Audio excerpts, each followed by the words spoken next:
Uh, IQ, are you there? Yes, I'm here. Oh, sweet. Yay! Hey, IQ. Hey, oh boy, do I! I love this topic. It's I really need to start attempting to call in before Kenneth. I love him, but we're pretty congruent when it comes to we're on the same page with a lot of things, and he is just so eloquently spoken on a lot of things. It's not like I got to beat him to the punch, but I don't want to turn it into, oh well, that's already been talked about, let's move on. But I always have my own take on things. First, to touch off, consider giving more thought into defining your positions and how you feel about things. You can understand how you feel about them. You can have a firm point, but to really define it in your head, like, what does this mean? Try to define in your head, like, what is funny? It seems like a stupid question to ask yourself because it's just funny, but try to define these things in your head. And you were asked to define toxic masculinity, and you would just, stopped for a second. And I know damn well you understand what it is. But when you're faced with that, just to define it, to have that in your head about what exactly it is, being able to relay that to somebody is quite important. You had just stated it's just traditional male roles.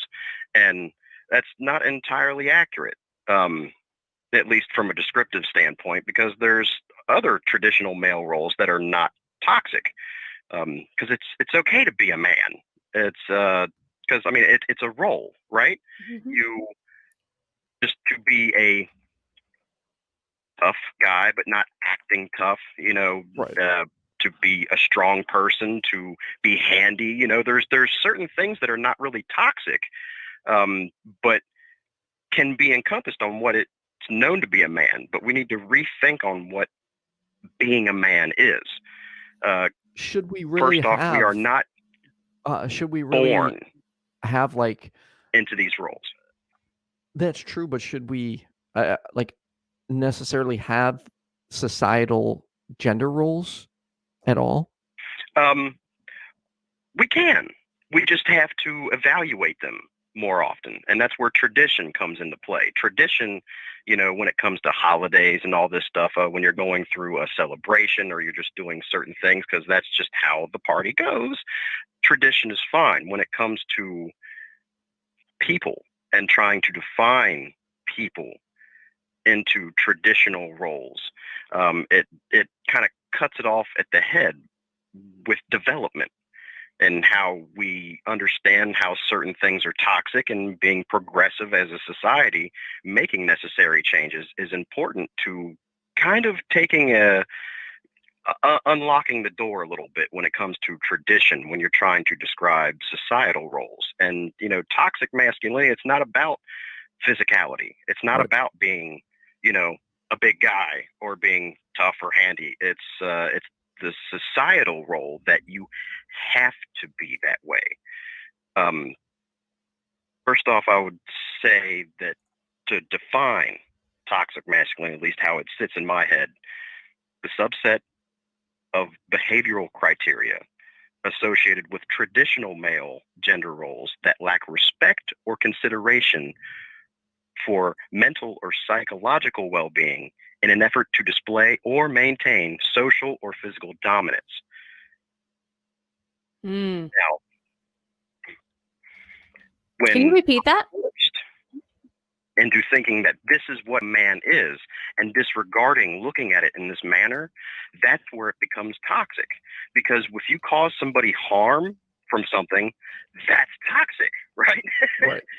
And we ignore that forcing men, just because you have a penis, that you have to be a tough guy, that you're not allowed to cry, that you're not allowed to love fucking kittens, Dude, IQ, do you know? Somebody's going to totally take that, and that's going to be the out of context quote for the day. It's watching, she's going to nail it. IQ, I actually struggled because I grew up very conservative Christian. I struggled the first time to publicly call my cat cute. I was like, men don't do that. I can't say my cat's adorable. I can't say I love him.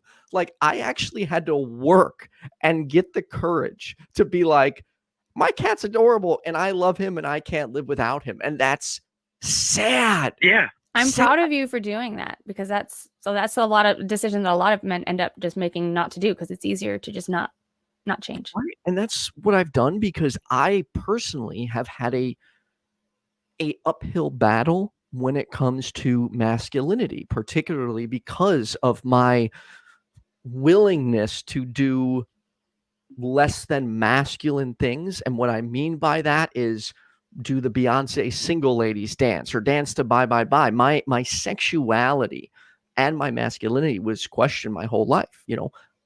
Football, perfect example. Wait, you don't like football? You're not a man. I don't give a shit about football. I just don't care. A guy throwing a ball to another guy, whoop-de-doo. And not liking it doesn't make me any less of a man. But if I went back 5 years, the stuff I talk about right now publicly, I would have never done, because it was all a weakness. I need to man up. And I can never say my cat is cute and I love him. Like, how sad is that? That's pathetic. That society does that to us. I'm curious how it was for you in your position as a husband in the Christian religion with the toxic, for you, Ethan. So for me, my wife at the time was not really into the whole gender roles thing. She didn't care. She didn't have like expectations like, you need to take care of me. But there were people on the outside that would constantly, see our relationship and make comments about things I'm not doing that she's doing, and responsibilities I'm supposed to have. So it didn't impact me directly with her, but it did impact me on the outside of our relationship. Yeah, the genitalia has absolutely nothing to do with your weaks and strengths. We cannot look at our gender roles as prescriptive when it comes to what somebody is good at. If you marry somebody and they happen to have certain skills that are more equitable, that's the one that starts the career. If a man can stay home with the children and he happens to have a level of emotional intelligence that supports the nurturing side of what children need to grow up healthily, at least in a psychological aspect, and the woman has a career that can pay for all the bills, that's great. Versus the man just having to go out and work his ass off just because the woman needs to be the one home with the children. Right. And they end up living in poverty because he just maybe doesn't have the skills, or he didn't have the opportunities that she might have to benefit the family more. Right. And it's this forced behavior is what makes that toxic. It all comes down to really emotional intelligence. And that is such a fundamental flaw in our society. Yes. That this is not, it's not taught. We're giving all this cognitive intelligence that we're taught in schools, and it's just, history, numbers, science, which is all well and good to be educated, but we're not taught how to feel about ourselves.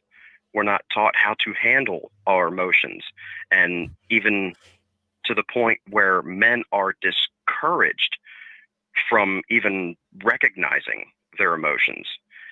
That is toxic. And we are forced to be in a situation where we have to ignore certain skills to fit this mold. It's about the skills of the individual. We celebrate who's good at what. If a woman is good at carpentry, which I think is hot, by the way, but that's just me, then that's great. She can't just be, have to be a woman. She can still be a woman. she's just got carpentry skills. Fuck. If a man can knit, if he's really artistic and he can crank out some shit that people want to buy, he can start a fucking online knitting store. Does that make him less of a man? No. You don't need to be tough. Actually, it's probably better that you have some emotional skills, because the world is toxic.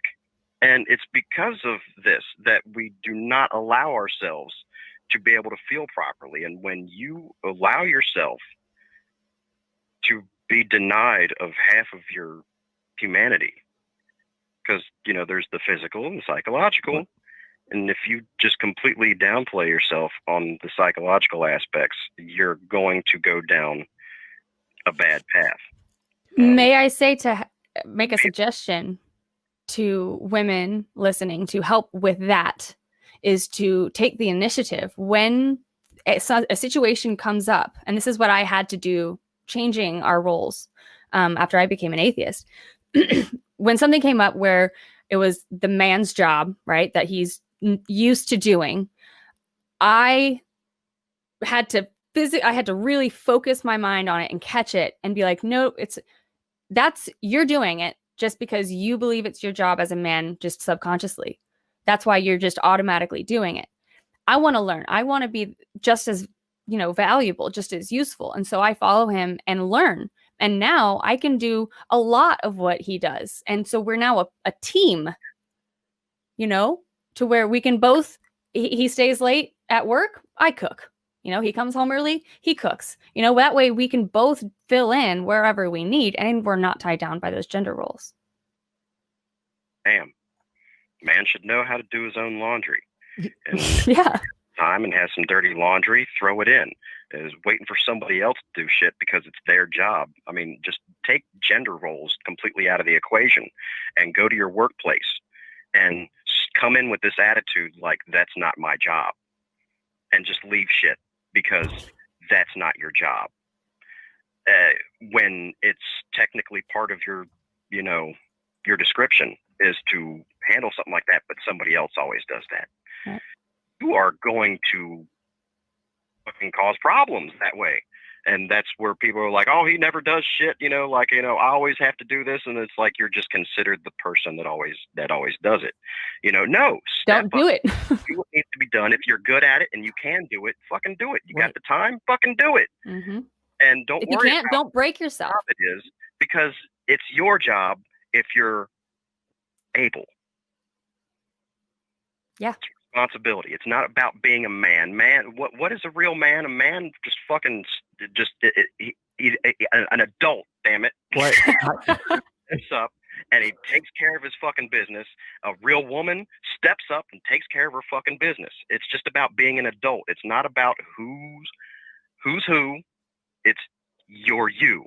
And right. If you have a responsibility, fucking do it.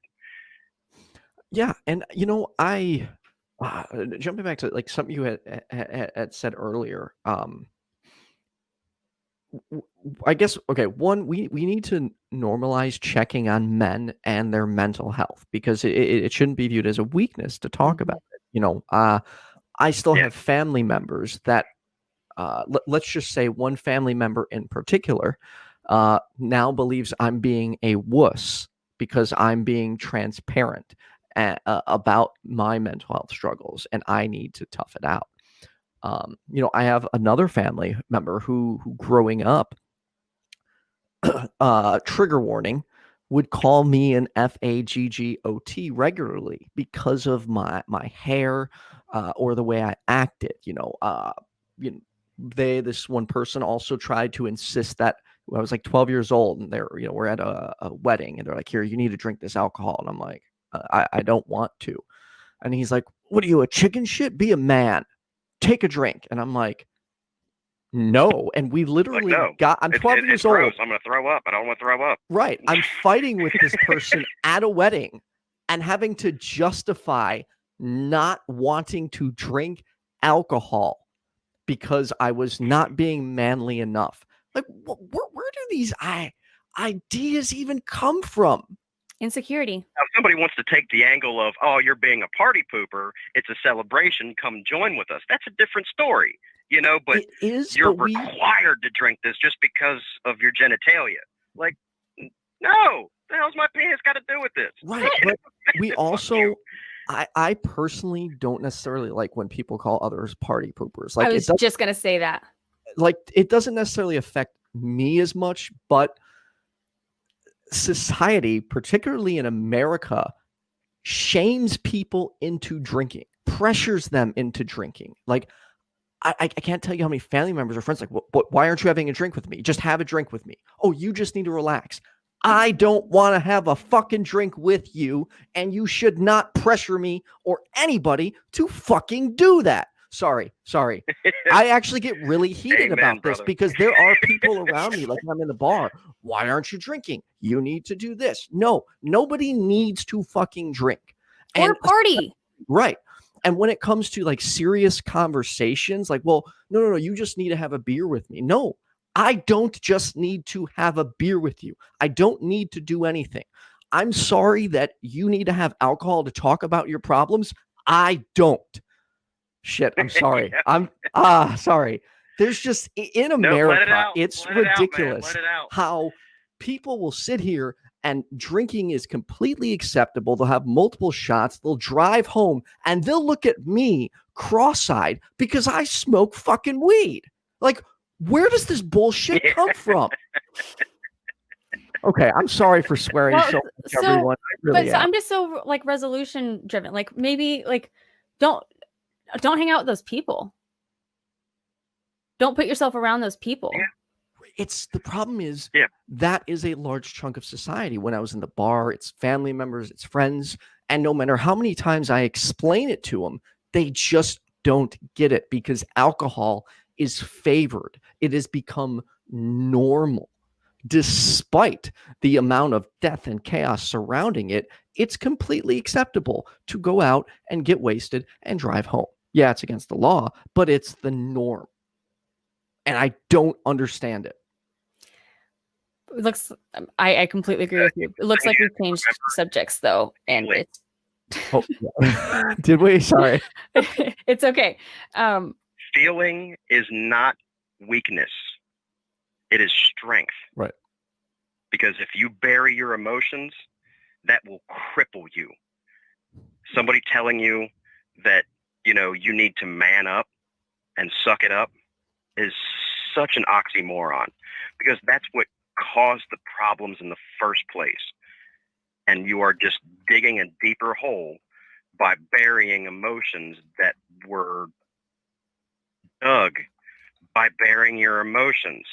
You can't hide it. Let it out. If you feel something, express it. Now, there's a time and a place for everything. Try not to cry while you're driving because that's dangerous. Pull over. Yeah. But aside from little quirky, exceptions like that, no, let it out. If one of your guy friends does something that hurts your feelings, hey, that shit hurt, man. Right. And they say, oh, it hurts your feelings, and they try to infantilize you. Yes, it did. So I have feelings, and I'm not going to deny them. Like, you never should. You want me to. And I'm sorry that you feel you have to. I'm not going to do that. Yeah. Because that's why people lash out. That strength, because just in those words right there, it shows them the fortitude and the strength required in the opposite of what they're talking about. Mm-hmm. And you don't. I couldn't do that. Them. You don't have to say "fuck you." You can show them how strong you are in your feelings, what they're considering to be weak, and it may or may not click in their head. Right. But setting that example is where you need to be. And if it ends up in a fuck you, it ends up in a fuck you because I tried. Right. But I will not let you bring me down because I know who I am. I know what I like to do. I know what I'm good at. I know what I suck at. And there's probably an exponential list of things that I haven't tried yet that I don't know either way. But I try them, and I don't let the world tell me not to try them because of my genitals. That is some bullshit, and I will not stand for it, and I will not let anybody else be treated that way either. I think I completely agree with you, and I think that is the perfect resolution right there, to be honest and open and show that when somebody does something to try to hurt you, you're going to be honest and say, yes, you hurt me. Do you feel better? IQ, we are totally over time right now, but as always, way over time. I think this is another record time show. This is a good problem to have. It is. Having this many callers is something we'd like to have every single week. Thank you, each of you, for calling. So thanks, IQ. Yeah, thank you guys for doing this. This is just, I'm going to say it every time. This is the best shit since sliced bread, man. Well, we still need a closing tagline, IQ. So if you have one, or anyone in the audience has a closing tagline for our show, please let us know, because we need one. I mean, I came up with a closing tagline for your show, just not this one. I can put some thought into it. Your show was be the voice in your neighborhood. Yes, be the voice in your neighborhood. Thank you. I got to remember to start saying that. I love that. The emphasis in be the voice in your neighborhood. I like that. Thanks, IQ. But I'll come up with something quirky, nice, simple. It adds anything without asserting. Anyway, overtime. Love you guys, and you too. IQ out. Thank you. IQ, thank you.